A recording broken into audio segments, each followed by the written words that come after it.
निशानियाँ ऐसे जिससे हम ना मालूम हो जाता कि हमारे नसीब बदल जाती हैं। सबसे पहले दिल जो है बार-बार हर नेकी करने की तरफ जो है माइल होने लग जाता।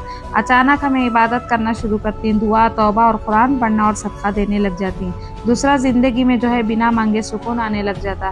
परेशानियों की ओट रहती लेकिन उन परेशानियों से हमारा दिल जो है घबराता नहीं। तीसरा जो है ऐसे रास्ते खुलने लग जाती हैं, इंसान कभी सोचा भी नहीं रहता।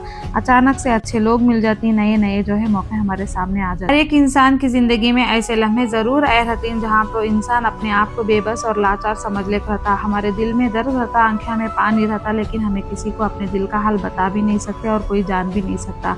उस वक़्त जो एक वाहिद हमारा रब है, बिना बोले हमारे दिलों के मुराद को जो है पूरे करने वाला, हमारे दिलों से वाकिफ़ रहता।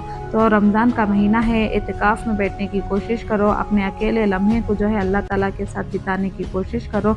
अल्लाह ताला से खूब मांगो, हमारे नसीबां जो है तकदीरां बेशक अल्लाह बदलता है इंशाअल्लाह।